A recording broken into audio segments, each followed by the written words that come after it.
like he bought his last one when we had an automotive school for kids.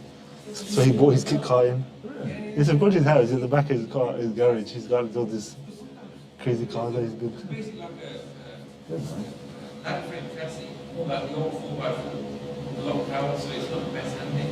But if you've got like independent suspension, it just depends on what the suspension is. So a friend who used to make single prop planes. Yeah. From kit.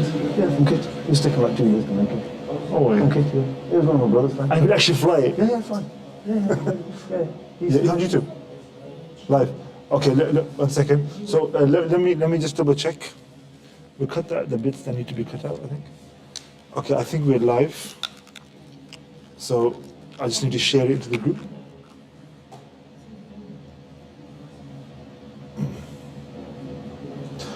It sounds not right. I think you got another layer playing. The sound's not right.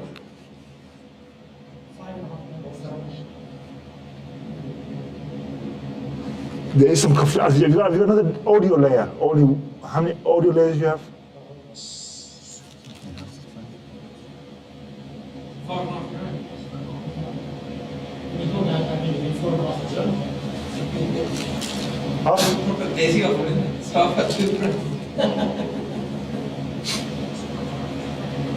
That's something playing in the background. Sorry? Something playing in the background. That's a lot of power.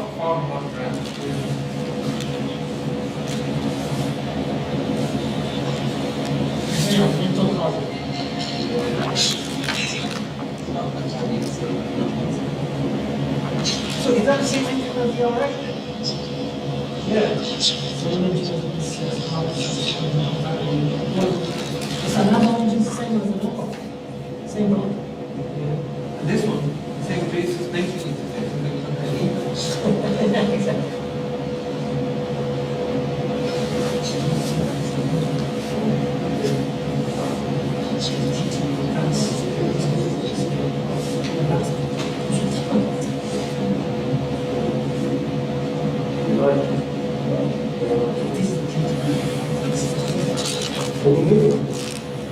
The delay, so let me see. It's still there. Huh? No, there's something else that's giving audio input other than our mics, I believe.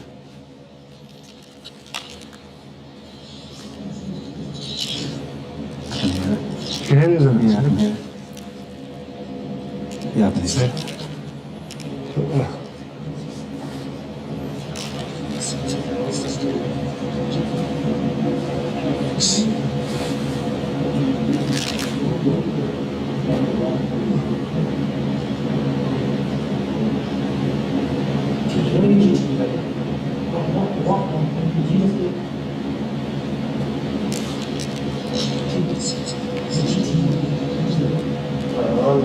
It's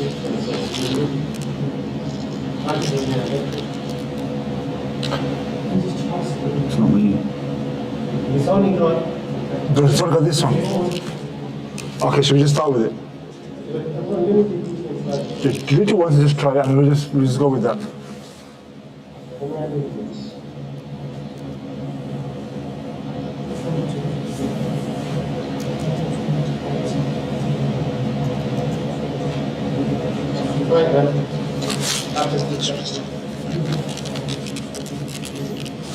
You said it.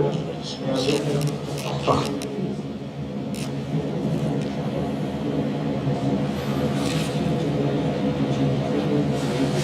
Testing, testing, testing.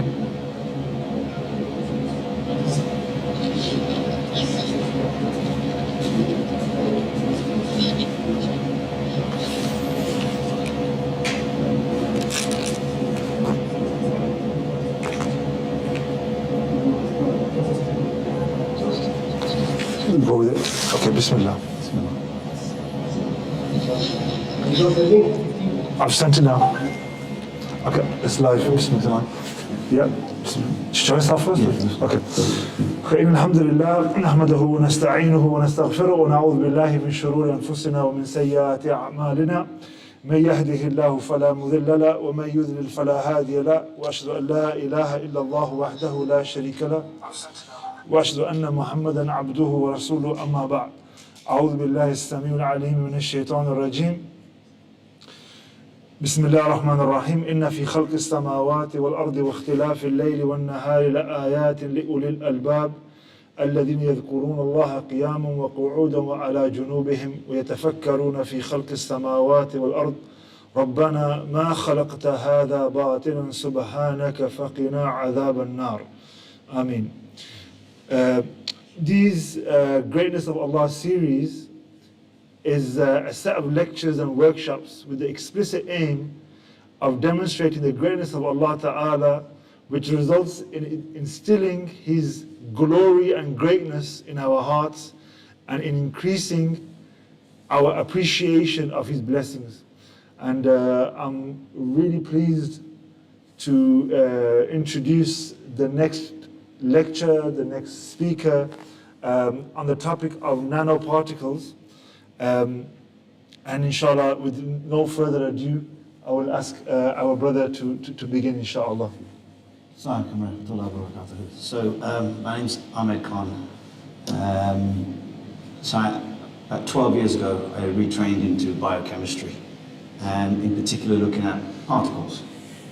2 years ago, I undertook my MPhil, it's by research, looking at nanoparticle structures. And now I'm in the process of doing my PhD in a similar area. So whenever I mention to people nanoparticles, people start thinking of Star Trek and all the rest of it. It's not. It's not. It's how we classify things which are very small. So if you look at 1 millimeter, in that 1 millimeter, if you can imagine it, that's 1 centimeter. In that 1 centimeter space, there are a million nanoparticles, a million, in that little small space. When we look at drug structures and vitamins and minerals, they come in at about 25 to 60 nanometers. That means 60 times 1 millionth of a millimeter. So they're very, very small. Our cell structures of how the body makes cells, because people always talk about cell structures and it does this and it does that. A cell structure is 20,000 nanometers. That is 1/5 of 1/50th of a millimeter. You can't see these things. They're just so small. We analyze to see what they are we use laser beams. And what the laser beam does is it will shoot a laser at a liquid structure, and then what it does is when it hits a particle, the laser will give a signal, and with those signals we work out how big a particle is. So you have to imagine that these things are very, very complex, even though they're at unbelievably small magnitude. And the more you research about the human structure, the more you will understand that this was done not by chance. It is very, very much fashioned. And this is what Allah says, I am the creator. He totally is the creator. These things should not function in the way they are if it wasn't to a set plan. Every one of them is in a set plan. So if I take the analogy that the vitamin C molecule is the size of a normal football that you see people playing football with, then you will understand what we're talking about, the magnitudes. The cell, in comparison, is the size of 2 football fields. So if the molecule of vitamin C is the football, the cell is the size of 2 football fields. In that 2 football fields, everything that goes in the cell and comes out of the cell is structured. There is no anomaly. It's done to a pattern. It is done so well and so efficiently that when we try and mimic that structure to have drugs, painkillers, chemotherapy drugs going into that cell, we have no idea, in the same analogy, if the drug now is the football, we have no idea in the football pitch where it goes. No idea. But when Allah does it, every nutrient goes to the right place. You know, it's incredible. The football always goes to the right place in Allah's plan. When we try and do painkillers and everything, we have no idea where it ends up in those two football fields. Amazing. Now, if that's the size of the cell, in comparison, how big do you think a millimeter is then?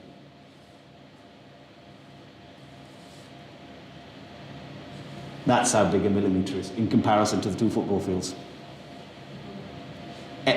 The dot in the middle is Acock's green, and it stretches virtually the whole of the circumference from the centre outwards. The circumference is the whole of Birmingham. It's approximately 3.8 miles from the centre out. In that, I try to work it out, there's like 10,000 of those football fields are fit in there. That's 1 millimetre. So in that 1 millimetre, we have over 10,000 cells. In our body, we have over 2 trillion cells. Each one of them is designed and structured in a very, very organized way. You would think with that many cells, it'd get it wrong if it was chance. It doesn't get it wrong. The only time the cells mutate is when there's human interactions gone wrong.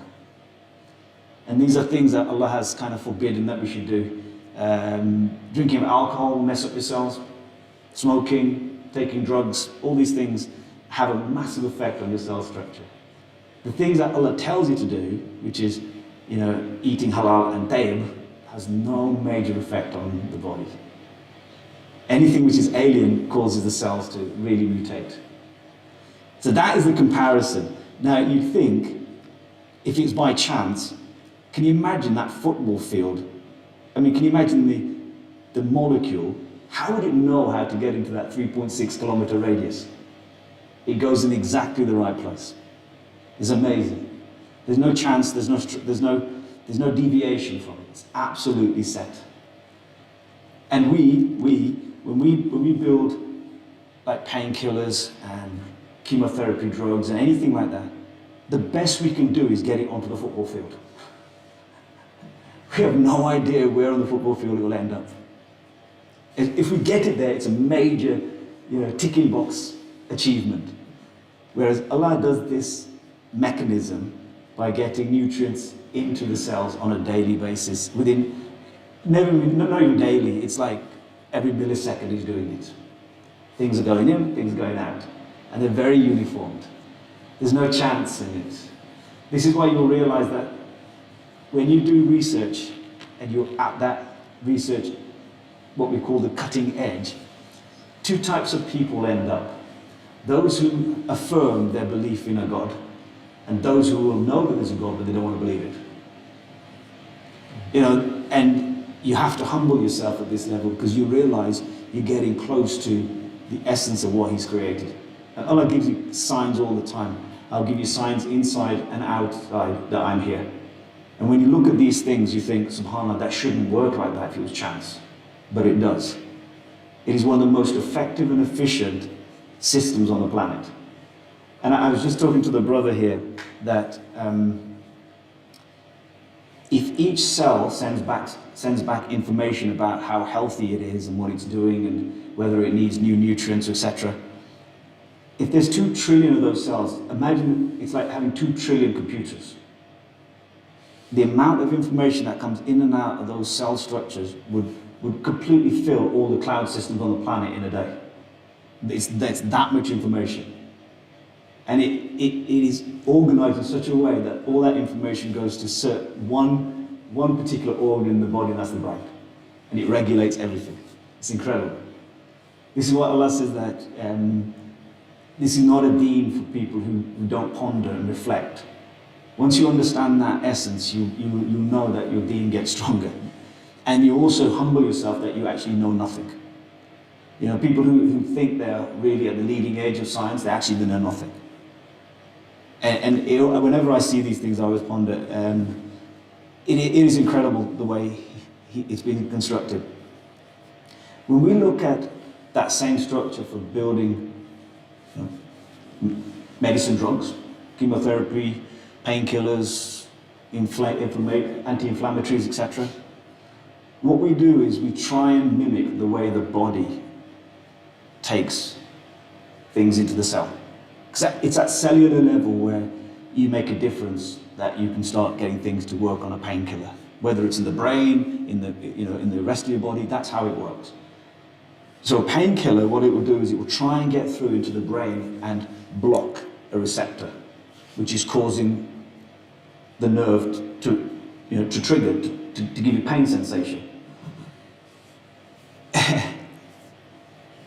Does anybody want to give me some sort of figure on how much of a percentage of a drug gets to where it needs to get to? 1%. 5%. You're close. It's about 3%. 3% of a drug will get to where it needs to get to. The rest just gets flushed out. In comparison to the way Allah does the drug delivery system, when it comes to nutrients, pretty much all of it gets delivered. Very little is not delivered. Injection. Injection has to do the same process. It goes into the bloodstream, but then after it gets into the bloodstream, it still has to get into the cell. And the cell is designed not to let things in. It's mainly designed to not let things in. Plus, it's designed secondary to not let things go out. Because if the cell structure was damaged, we just dissolve. We'll literally just dissolve. And it is an incredible system that he's created. Imagine around that football field that there are guards all the way around it, and they're touching. But there's enough gap to let certain things in, without letting bigger things in as well. So when I hear these things like, nutrients going into the body, Allah's structure is such that if a nutrient above a certain size tries to get into your blood, the whole of the immune system wakes up because it's an alien particle. So even with injections, what they have to do is subdue the immune system. Otherwise, it will just wake up and start killing it because it's designed in that way. And the immune system is completely, that's a topic in itself. I mean, literally it's a topic in itself. It's incredible how he's done it. But yes, so if it's 3% of any drug that gets into your body, when we try and mimic what Allah's created, what we do is, when we compare it to what Allah created, it's incredible.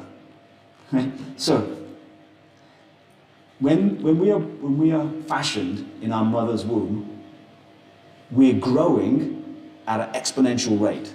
The mitosis, in other words, cell creation, is incredible. However, most of the organ structures, and most of the way we are now, are not constructed. They're being constructed. The best way to look at it is, you're trying to change the tire of your car on the motorway while you're driving 70 miles an hour. So the cells are trying to make your gut, your liver, your kidneys, but at the same time, you need nutrients to build those. So it's an incredible way that Allah's done it, that nutrients have to be given to the fetus in the womb, but at the same time, it's trying to build the structures to deal with those nutrients. So the way Allah did it was incredible. I mean, it's just unbelievable how he did it. So through the umbilical cord, every nutrient that your mother gives to you while you're being created in your mother's womb for those 9 months are put in a way which that nutrient has a frequency to go to a particular place without you having a mouth and a gut and a stomach, because it's trying to build those structures. So what happens is, mom eats food, chicken, liver, the usual handies and what have you. The body in the mom's womb now breaks up those nutrient structures, and half of it will go to sustain mom's life, and a percentage will go through the umbilical cord to feed the fetus. Right? But the fetus doesn't have a stomach at this point, so how's it supposed to eat? It can't go through the mouth. There's no mouth. There's no stomach, there's no gut, there's no liver, there's no kidneys, there's nothing. They're being made. So what happens is, the umbilical cord goes straight into the stomach area of the baby. And it goes directly into the bloodstream.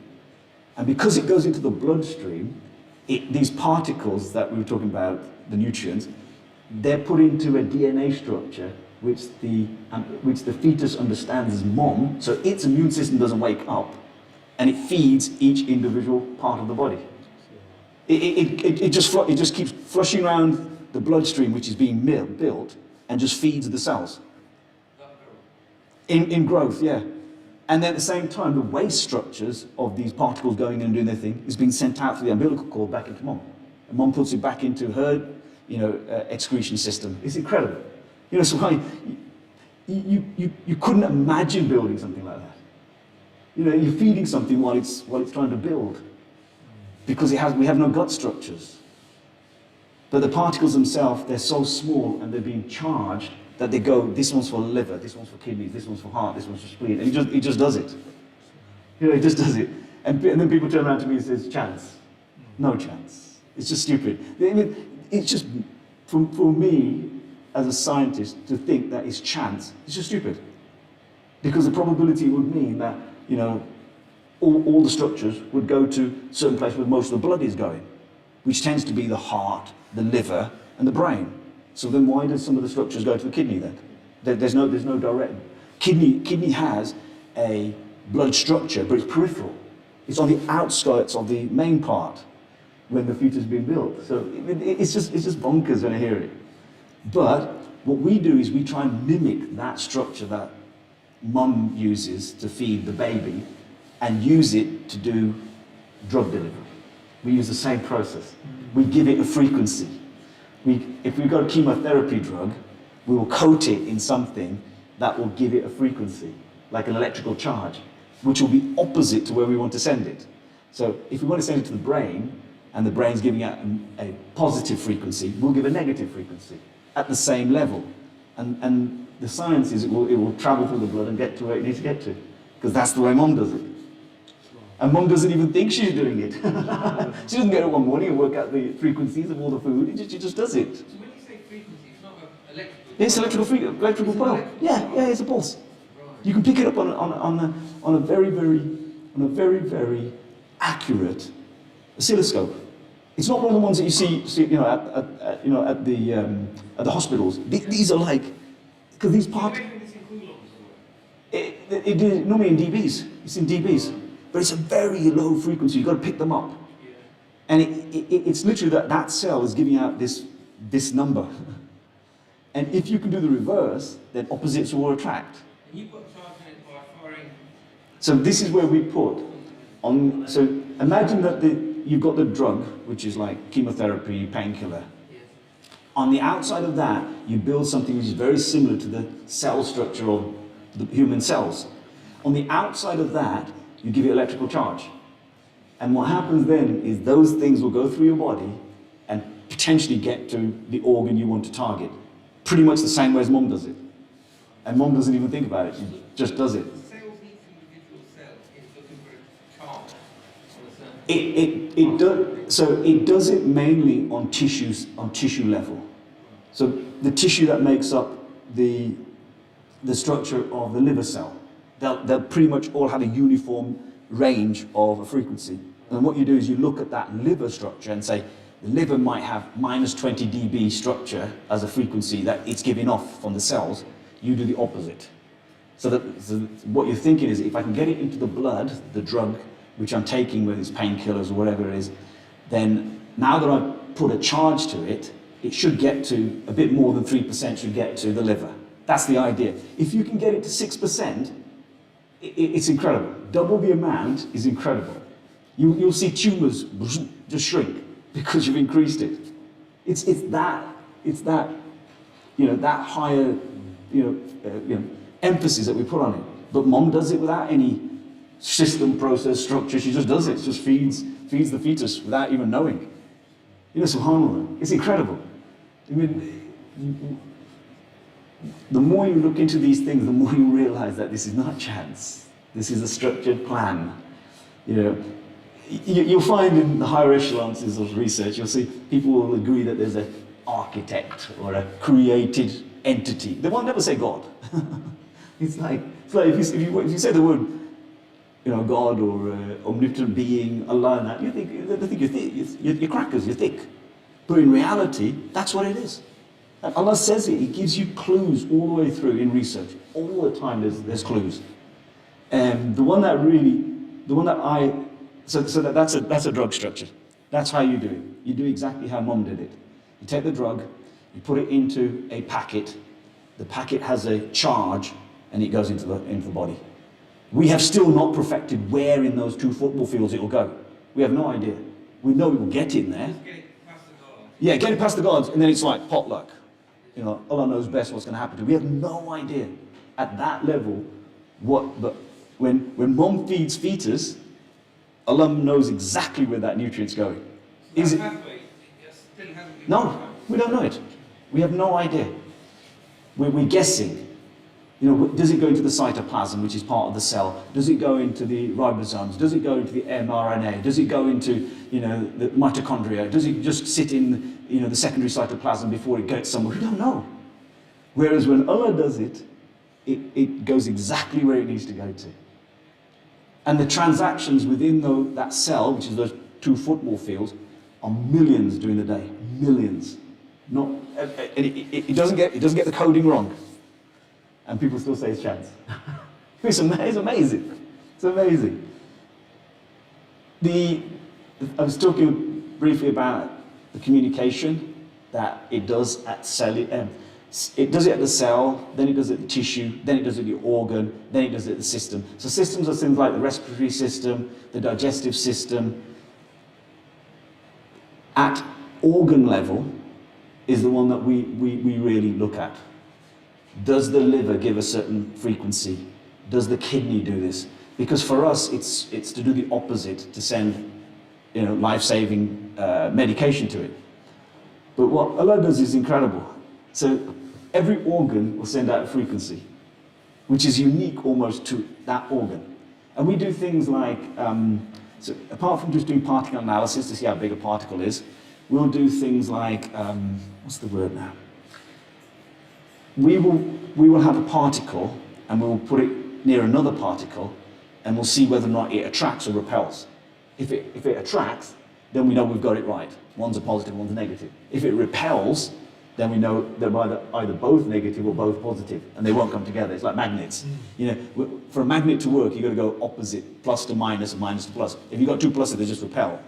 So we do analysis like that to see which particle we could put on a drug structure to go to somewhere. Right? And then before we do that, we would want to know what frequency is the liver giving out, what electrical pulses are giving out. And then we will adjust that positive or negative to see whether or not we can deliver it to the liver or to the kidneys.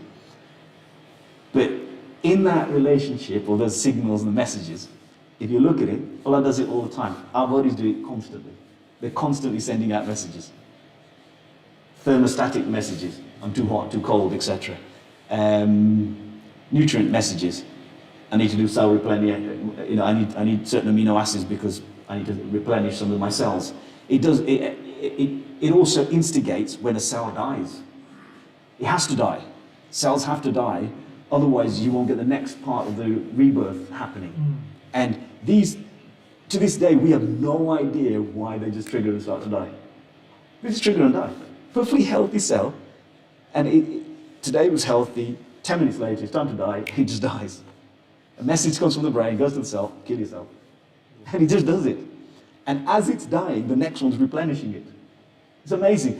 And even when the cell is dying, the proteins go back to the liver and reconstitute it. Talk about recycling. You know, subhanAllah, it recycles its own protein structures. Doesn't waste them. You know, so when you look at these things, you cannot accept that it's chance, because it's an ecosystem. And this is what, when I first came across these frequency things, that's when it got me thinking about, you know, what Allah says, on that day your body will talk. You know, literally he'll plug you in like a USB stick and all your information will come back, all of it. Every one of your, every interaction that happens at cellular, tissue, organ, system level is being registered. The brain keeps track of it. Every single one of them. None of them gets deleted, and none of them gets overwritten. There's no systems update. There's no reformatting the hard drive. Once it happens, everyone is being logged. From the time you were born until the time you die, every transaction is being logged. And when I came across this system, when I was looking at it, I didn't pick the whole thing. I just wanted to know the frequency thing. And the first ayah that came to my head was, on that day, he's going to plug you in. And all your, everything you ever did, everything you ever saw, everything you ever touched is going to come back. Everything. And he gives you hints on that. You know, subhanAllah. He gives you hints. So for those who have a belief in Allah, Deen, the omnipotent being, it reinforces it. There's no contradiction in it. Contradictions seem to happen when there's dogma from human beings, not from what Allah states. It's clear. It's absolutely crystal clear. And once you realize this thing, you'll always realize that the Quran is always one step ahead of what you're researching. Always. Always. So the one that we're looking at now, which we're not sure, is whether or not we can do. So one of the issues with sending people on deep space journeys is not actually how, the distance in years from here to Mars or wherever it is. It's the impact at cellular level on your body. It's incredible. So the idea is, could we at some point build suspended animation to slow the whole body down? When we read Surah Kahf, when they went into the cave and they didn't know whether they're 300 years or 309 years. That. Can we just slow it right down? Like in the sci-fi movies. Because it's the cellular decomposition which causes rapid aging. Because when they send people up into space and that, but when they come back down, sometimes they've lost a third. They've accelerated their aging by like 5 years. It's incredible. I mean, I worked on a project with a friend of mine for NASA, and it was about, here we take it for granted that when you drink something, it's going to absorb. What happens in no gravity? You just keep going up and down, up and down. It doesn't go anywhere. So when you drink it, there's no gravity to keep it down. It just goes back up, goes back down, comes up. So what they were finding was they were doing malnutrition because they couldn't absorb the food. So we had to look at it at a cellular level, that as soon as you take it, can it go straight into the blood, rather than going to something. So this thing about slowing down that cell breaking and dying thing, because we do that when we sleep anyway. Our body goes to a third of what it does when we're awake. It's a third, because that's the only way that we can replenish. Because third of processes. Yeah, we get to a third of the process. We're barely alive. It's like, so Allah says, He says, you look as if you're dead. Because we're only running a third. And that process that Allah's created to do that cell regeneration at a third is the only possible way that the body can replenish. You cannot, all these people who take, liver enhancement and all this other stuff, how can you give the liver enhancement if the liver is doing the work to break down the nutrients? It's working double the amount. The only time it works is when you're asleep. And I remember a surgeon told me something a long time ago. He said, this is the essence of those who struggle to get up for Fajr, right? If you struggle, just look at it this way. You will get all of your hormonal drop into your bloodstream if you're awake at Fajr. If you're asleep at Fajr, you will get the amount that you need, which is a third, or thereabouts. This is why you will have hormonal problems, and it takes a number of months to get to that point. Could take years. So if you want all the hormones that you need for your body to stay active and replenished, you need to get up for Fajr. Have to get up for Fajr. They know that. Non-Muslims know that now. Why do you think these idiots start getting up at 4 o'clock in the morning to go to the gym? Because they know at that time, you are going to be at the most alert. If you're awake and your hormonal drops, that's the time. Because it doesn't work on clocks. It works on what time the sun's going to come up. You were mentioning before that hospitals, they're waking patients. Yeah. Mm-hmm. They give medication at that point. You think, let this guy go to sleep. No. He or she needs their hormonal drop. This is why it's so critical that, from a molecular point of view, not to miss your Fajr, not to miss it. Regardless of, from a deen point of view, you shouldn't do it anyway. from a molecular point of view, don't miss your fajr. And then from a cellular point of view, food should be good, halal, and good for you.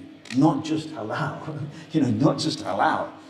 I did an analysis a couple of years ago that if you have a high meat diet and you eat meat twice a day, and you've done it for 10 years, one of the theories is why antibiotics don't work anymore is because you're taking that amount in your food, because it's been given to the animals. Growth hormones, antibiotics, anti-inflammatories, it's given to the animals. That cellular structure doesn't just go away, we absorb it.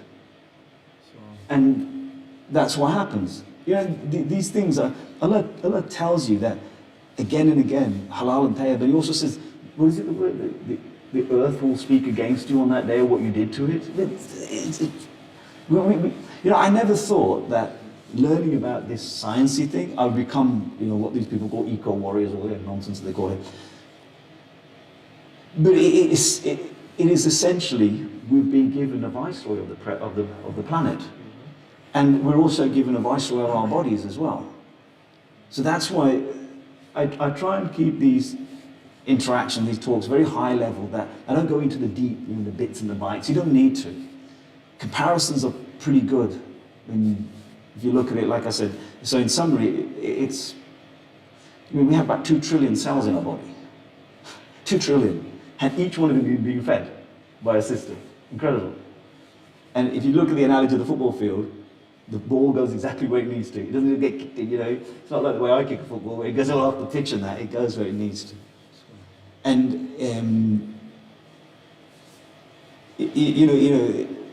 people want to go to Mars and all these other places to learn things. We don't even know what our body does. We don't even know what our body does. There are structures in the body that you'd think, why are they doing that for? In the heart structure, in the heart structure, there's a neuron setup which goes to emotions. You think it'd go to motor neuron, get the heart pumping. It goes to emotions. In the cortex, if you look at it, it goes to the part of the brain which deals with emotions. That's what Allah says. The deen needs to go beyond, it needs to hit your heart. And it has these things. I'm no scholar of Islam. I look at it from a scientific point of view. And what I find doesn't contradict what I read. It's only in sync. Yeah, it's in sync, absolutely in sync. It affirms it, Yeah, it affirms it. It affirms it. So that was pretty much it. No, okay, so that's fascinating, mashallah. Do we have any questions from the audience before I start asking my questions?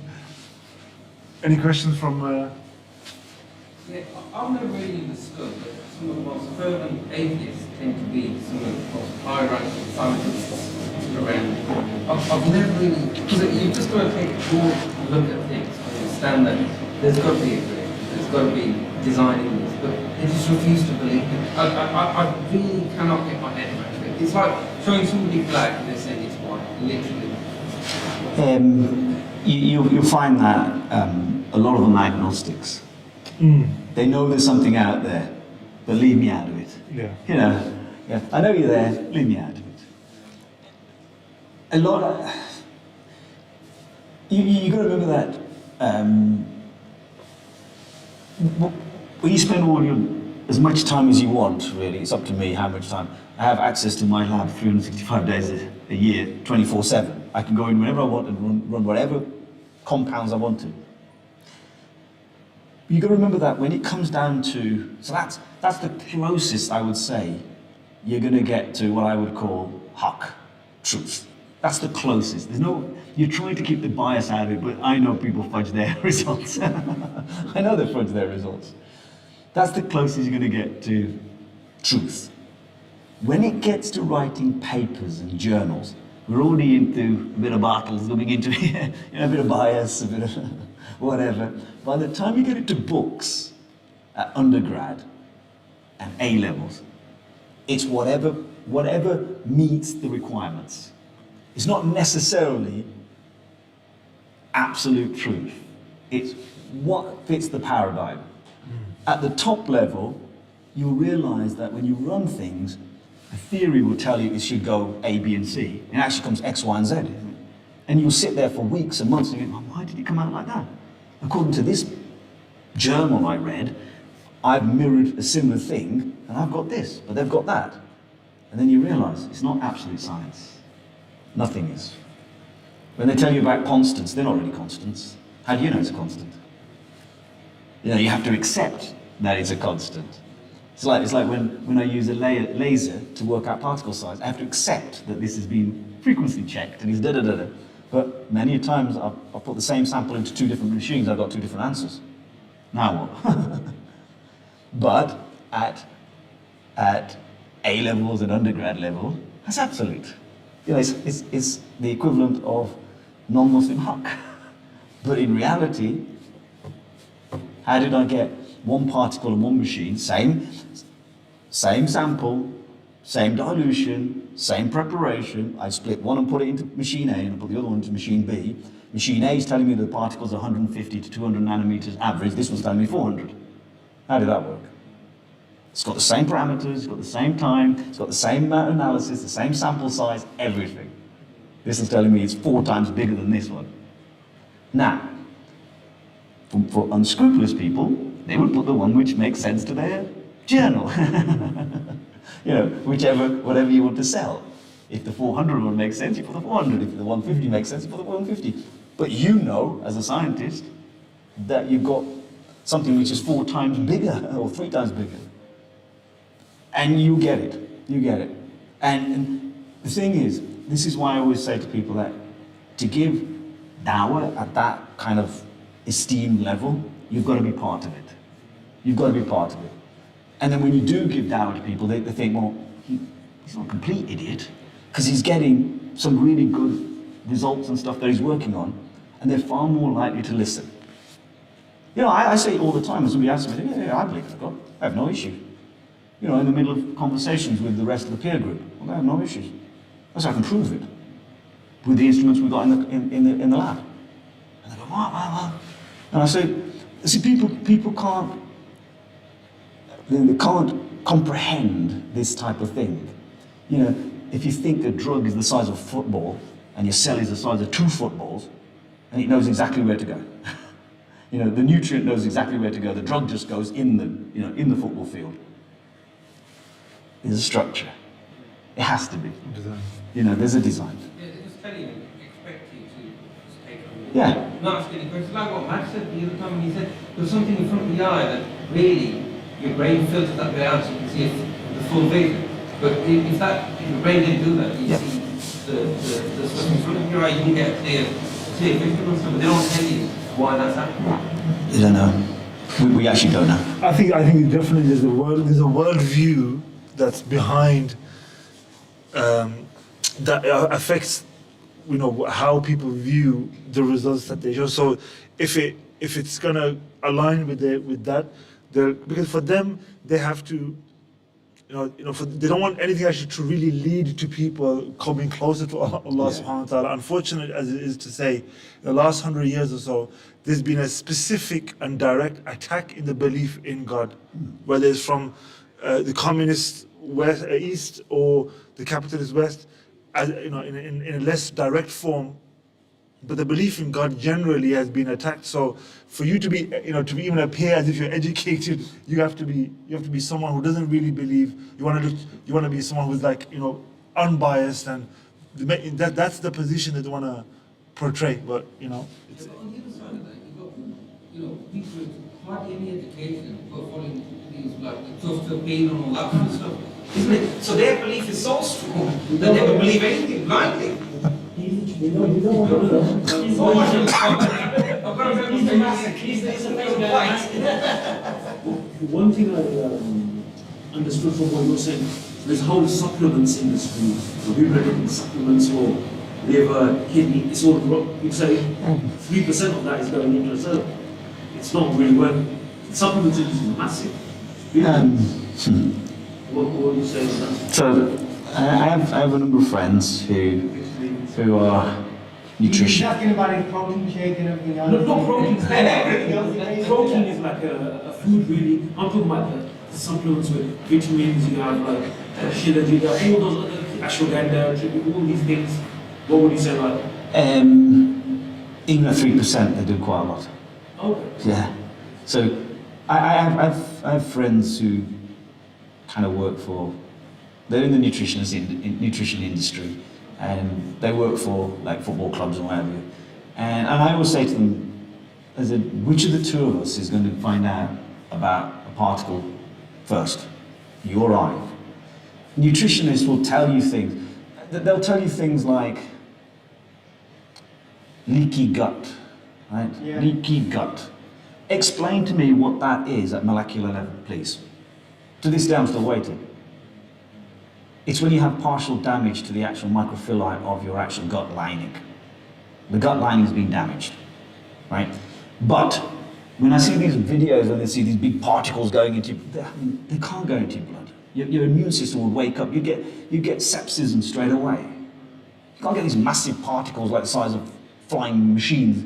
I mean, you see some of them on the diagrams, and they always come out of strange places around the world. I'm not going to mention where they are. I mean, I kind of know these countries, and they come up with strange things.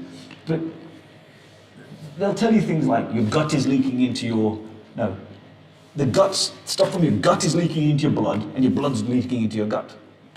You'd be dead. You'd be physically dead within minutes if that happened. Because the blood is a sterile environment. What goes in there is only allowed to go in there. Not any old particle can go in there. And you see these particles big as spaceships going into, you think, that's bigger than the cell. What are you on about? The body has a unique way of taking up nutrients. It is designed in that way. It has been perfected in that way. Because we have been created. We haven't randomly come together. Because if we randomly came together, why are certain parts of the actual anatomy structured in everybody in the same way? Because they're designed. The reason why our intestines are 9 meters long and curly-whirlied is to help nutrients hit the side, accumulate in reservoirs, and then drop into your blood. Sorry, repeat that again. So, our intestines are 9 kilometers.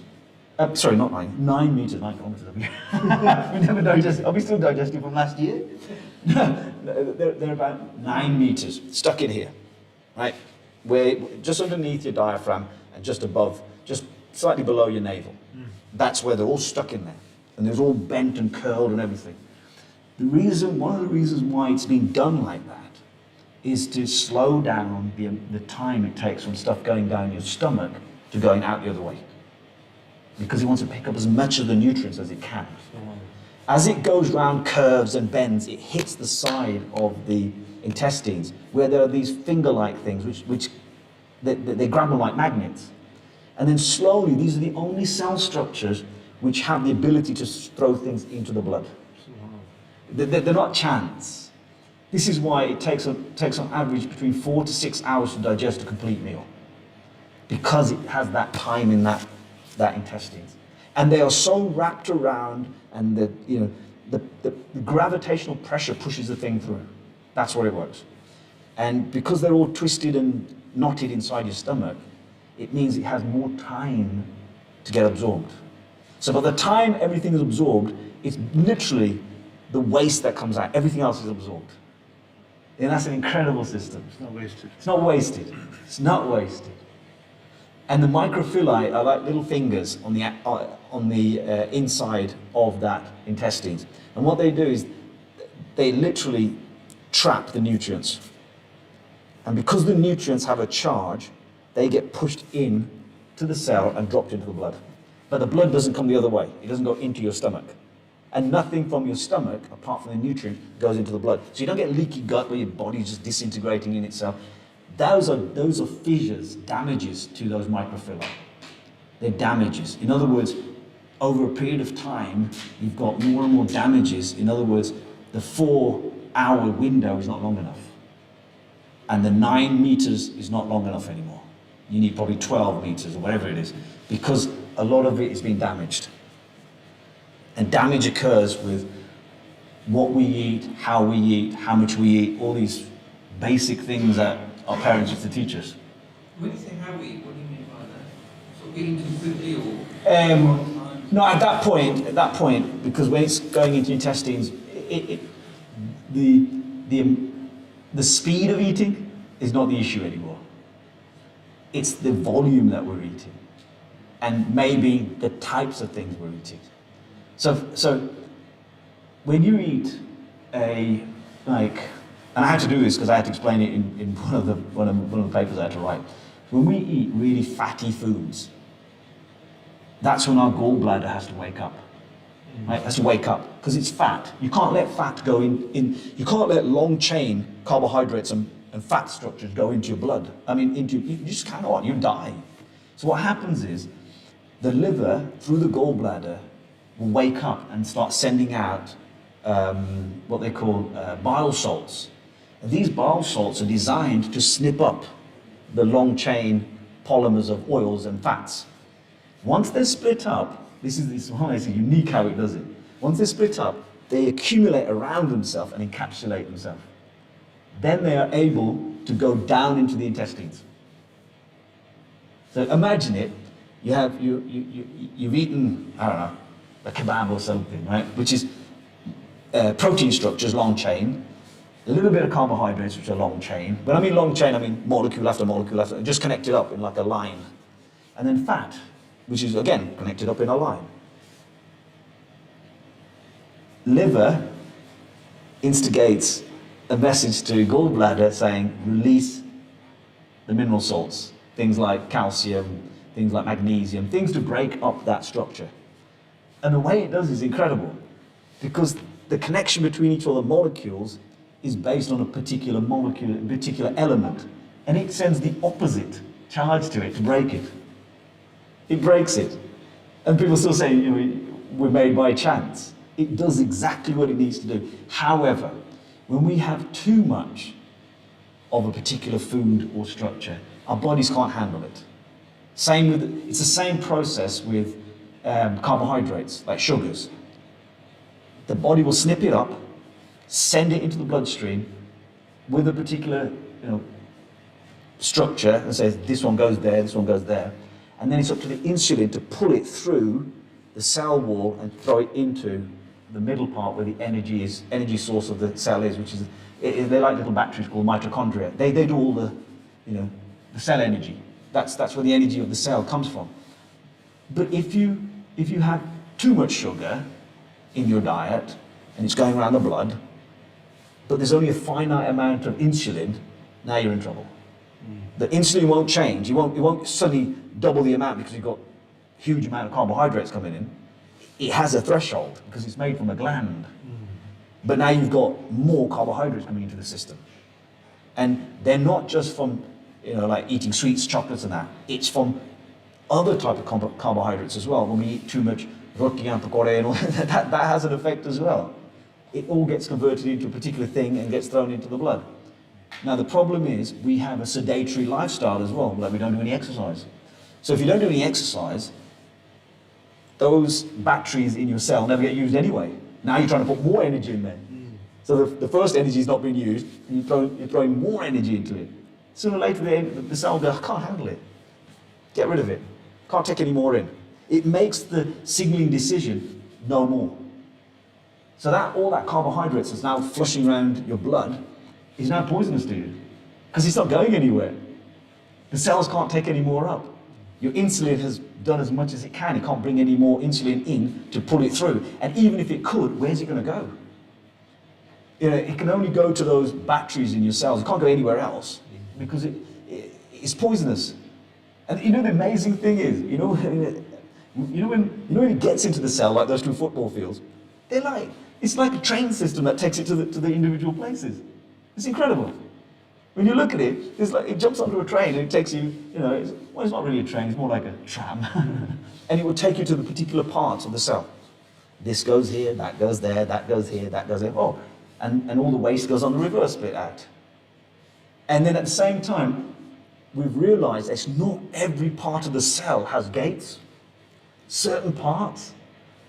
And the way Allah has created the cell, it's made up of those guards, but because it's spherical, it's like an oval shape. There are thin guards like me, and then there's big guards that go around the corners. Because if you had a thin guard, you're going to get too much of a gap. So you got big guards on the corner bits, and on the straight bits, weedy guys like me. And it's incredible. You never think that structure would work. And at the same time, when a nutrient goes in, it doesn't go where the big guys are. It goes where the skinny guys are because there's more of a gap. And it knows that if it gets breached there, it can recoup behind it. But if it gets breached on a curve, it could be major rupture for the cell. When you learn this thing at that level, you think, that's not chance. That's created. That's not chance, no chance. How would it know how many of the big guards and how many of the skinny guards it needs in a cell which is 20,000 nanometers, and the molecule kind of come in is less than 60? How does that know? And no breaches occur, none. Nothing leaks out of the cell into the blood, and nothing gets from the blood into the cell unless it's allowed to. It's like a visa system. Just look at that, sorry. That visa's no good. Go to the next cell. That's what it does. The signals it sends out are incredible. It sends it out at molecular level, which then goes to the nutrient in the blood to say, that's where you need to go. You need to go there. Not that cell. Don't bother knocking on his door. There. And there are 2 trillion in our body. 2 trillion or whatever, something like 2 trillion cells. It reinforces that this is created. Oh, and the last one is, you'll hear a lot of people saying, oh, we made cell structures. They didn't make anything. They have to use a donor cell to start off with. They didn't make it. Allah made it from nothing. He just told the angels, go and collect the mud, and I'll do it. We have to take it from an incubator, and then we have to defrost the thing, and then we have to give it the nutrients, and then this thing it's like making yogurt. You have to start off with something. It's like making cafe. You can't just make it from nothing. He made it from nothing, zero. And once you start the process, then you start making cells, but you need a starting cell. If there's no starting cell, you're finished. That's why you'll see a lot of the research that they're doing at the moment is into stem cells, because the stem cell structure is taken from the placenta on average of the newborn baby, because those cells they're almost sterile, inert. Nothing's hit them yet. So what they're looking for is there a chance I could take this stem cell structure and implant it into a living organ tissue to grow more cells? But there's an issue, which I didn't know until I spoke to a friend of mine. He's a kidney surgeon from, I think it's Guy's Hospital, and he told me something about, when you have a kidney transplant, even with the immunosuppressants, because it's somebody else's DNA stuck in your body, it's alien. The body wakes up and starts to kill it. You know what it does? SubhanAllah, I didn't know this. Even with the suppressant drugs, before they take effect, your own body builds a gate around it. Says, I have no idea who you are, but you're not going to come into me. And the cells just almost encapsulate it and kind of like, restrict stuff going to it. So what the immunosuppressants do is try to, it's all right. So, no, Randy, he's all right. He's one of us. Let some nutrients get through. You'll kill him. But that's what the body does. It almost blocks the roots in that supplies it with oxygen and nutrients. And he says, nah, I don't know who you are. We have plans like kidney example. There's cases where an organ's been in the body for an extended period of time, the body naturally accepts it as one of its own. So there are patients who have transplants who aren't really immunosuppressants and they're working perfectly fine. The body sort of accepted it. This is a replacement part inside me, but I will work with this. Yeah. But some people, on the other hand, they're on immunosuppressants for the rest of their life. Yeah, pretty much. You stop taking them, they get sepsis Yeah. and everything else. And the body sort of self-combusts from the inside. One thing you get. So I only look at cell structures because I look at that 6% drug increase structure. That's what I look at. That's my research area. Other people do other things, they look at other areas. But it also makes me think that when, you know, when Allah says that the oceans wouldn't be enough for the words I had to write, right? And you think, hold on, mate, there are, I don't know, 400 people on campus who are scientists. And collectively, our knowledge is not a zit in front of us. You know, it's not even nothing. It's not even worth even mentioning. And it's incredible. You know, Allah says it. You have to humble yourself if you want to learn. You have to. If you're arrogant, you won't learn. You know what you'll get. And I know people who do like that. When they come to write up their papers and they go their CVs and that, all their write-up is, oh, so-and-so taught me, so-and-so taught me. In other words, what they taught was rubbish, what they learned is rubbish. So they have to just say, here's my lineage. You know, name dropping. Yeah, he's pretty good, so I'll name drop him or her. But when you look at their research, you think, it doesn't make sense. Because a lot of people will do PhDs just to get the doctorate. They have no intention to research this thing ever again. You know, it's just doctorate. Dr. Salbaga, you know. Yeah. But in reality, if you're going to research these things, it's fundamental that you by the grace of Allah, you do something with it. You know, there's no point in researching this thing if you're not going to do anything with it. What's the point? You get a doctorate. You know, Allah says it's clearly, you know, you'll learn till the end of your life. It's not 3 years to get a PhD and then you think some sort of godlike creature. You're not. You're not. Can you just quickly give the example of where you told me before about where we have patients where the spine has... Oh yeah. So it's hard for people to understand this, but nerve systems are not, they're not like millimeters. Some nerve structures will go from the brain all the way down to your toe, and it's the same structure.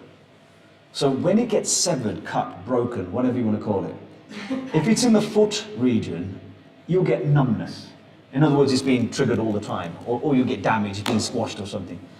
But in reality, they all start off in the brain and end up somewhere in the motor neuron, whether it's, you know, extremities like hands, feet, etc., or organs. Organs have them. Otherwise, your heart won't beat. It doesn't know how to beat. It gets a signal from the brain saying beat, beat, beat, and it does it. So, with the central nervous system, it's where most, if not all, of those neurons go up into the back of the head, the medulla, and then up into wherever they need to go, the motor neuron. I can't remember, it's not my area. But when it gets severed, it means that the electrical pulse cannot get down to where it needs to trigger. So there's an electrical pulse and then there's a chemical reaction. So when we want to pick up a glass, it's first an electrical, then it's a chemical to actually grasp and do what you need to do in it. And that's how a nerve works. When it gets cut, like from the neck down or the waist down, it's severed. What we're looking to do is, we're looking to put a nanoparticle fused at each part of that break. But we've also noticed that we have to, you know, literally dip it in your DNA, otherwise your body's going to reject it. It's a huge thing that you're just stuck on the central nervous system. The immune system will wake up and do all sorts of things. So if we find out where it's severed, we'll put a nanoparticle at the top, fuse it, like weld it there, and weld one at the bottom. And we'll dip it in your own DNA. And then even if your central nervous system has been cut and you get no feeling in your legs or from the neck down, it doesn't mean that the brain isn't still firing. 9 times out of 10, if not more, it's still firing. It still believes it's got hands and legs and arms that it can move. So on that same basis, we will use that electrical charge to actually get those two particles to send the electrical pulse across. And the theory is it will get your legs and arms and whatever to work. Which isn't that far-fetched as to how the fetus does it initially. So, People who've had limbs severed and amputated still feel. Yeah. Feel in their arms and their feet. Yep. Even though there's nothing there. From a physical motor neuron, there's nothing there. But from a neurological, it's still there. It's still there. It's still firing away. And when you look at it, and they put them through the CAT scan and check the brain, you think, well, why is his brain firing? If it's a paraplegic from the neck down, he's still doing it. Still firing. Because the sever has occurred beyond the nerve instigation. It's beyond the brain. It's lower down. So that's the idea. Is maybe inshallah in, like, I don't know, 10 years time to have something like that, so implant it. So does that mean that there's no sensor on that part of the nervous system? It's been severed. It's been cut. It's like electrical wire just been cut. Yeah. So if it's been cut, but there's no sensor to say, look, the car isn't getting through to the end. There's no reverse signal coming back. Yeah, it doesn't degenerate. It still keeps sending it. It doesn't make the decision. I think his legs are gone. It doesn't know when legs are gone. There's no such command. Legs are gone. What does that mean? I just keep sending the same message. Are you there? No. Are you there? No. Are you there? No. It just keep doing it. It's like the heart. Allah's created such a thing that the heart beats without us telling it. Beat. Oh, thank you. Beat. Thank you. Or beat. Thank you. It just does it. It's a parasympathetic nervous system. It's the one that is in the background, does what it needs to do. So that beat to find out if you've got legs in that, it'll just keep doing it. But it doesn't know where the sever has occurred. We know it because we do oh, it's there. Oh, it's from the neck down or the waist down. But the brain doesn't know it. The brain just keeps firing. Like I said, even the amount of messes the brain, individual person's brain did with like 2 trillion computers, the cloud would be full. But we have an unbelievably structured sensory system that it just puts it into buckets. I'll read that later. It's like the inbox in your emails. I'll look at that one later. Oh, that's going to junk. Those are the things that Allah will, on that day, from what I've seen, that makes me realize, oh yeah, every time I touch something, that's recognized. So everything your hands do, your eyes do, everything's recognized. They don't just go, they're registered. He picked up a glass at 8:20, whatever it is, and he put it down at 8:20, whatever it is. That's what I mean. Because when the brain said for food to sleep, and if they took certain parts of your brain, people have said, a memory was triggered. Yeah. They smell a certain smell, Yeah. tasting something that they might have eaten years ago. Yeah. So that proves, obviously, that memory's there somewhere, but you just can't access it. Yeah, you can't access it. Yeah. The classic one is about memory. And look, I'm not a memory specialist in any shape or form. I'm not a specialist in anything, actually, to be honest. You get to hear conversations, right? You get to hear them. And I remember the one conversation is, why is it that when the child is born and it goes through its early life to toddler, why can't we remember any of those memories? Can't remember any of them. Considering we're a blank computer and we're just input device. You should be remembering all of this stuff. We don't remember it. But Allah also says to you, He says, at that point, you're kind of in this world and not in this world. So, how and who are looking after us, Allah knows best, as they say. We don't remember it. But we're an input device. We have no output at that point. We have no nothing. The only output sensory we have is crying. That's it. That's the major one we have, is crying. That's the only way we alert people, by crying. You can't shout mom or dad or nothing, we just cry. So if that's the case, where the rest of the time is just inputting, why can't we remember those memories? They're still there, but we can't get to them. And I know there's certain people mention that maybe that's when the fish are playing with them and they don't understand that thing. I don't know, Allah knows best. All I know is, I think the earliest memories I have are probably when I was about 3.5, when I was at kindergarten. That's it. Before that, no idea. So all these anomalies will come true on that day. They're all in there. SubhanAllah. Amazing system that He's made. Any other questions from anybody? So, today's lecture, I think, mashallah, has been fascinating because It's just another example of demonstrating Allah's power, Allah Ta'ala's design, Oh, yeah. Allah Ta'ala's power, Allah Ta'ala's greatness. And what always a person should bear in mind is that not only is it amazing to see it like play out in front of you, but also what's amazing is that Allah Ta'ala designed it all before He executed this. Yeah. So before He created the heaven and the earth for 50,000 years or so, everything was written. Yeah. All this is by design, and there's wisdom, and in all of these are lessons for us. And really, this life is just the beginning of a journey of knowledge about discovery, which we can never complete. We can only get to, even if you take like a drop in the ocean, but eternity is where that journey continues on to. And in a sense, life is there to be able to make you worthy of continuing that journey of discovery about Allah Ta'ala for eternity, to make you worthy of entering that domain, because you did what you did in this world, as short as a period as it was, and so much of Allah Ta'ala is on display for us. So really appreciate you coming in. May Allah Ta'ala bless you, bless your research, and hopefully inshallah we'll have a part 2 to this at some point, inshallah. And we look forward to our next session in this series. May Allah Ta'ala forgive us our sins and increase our iman.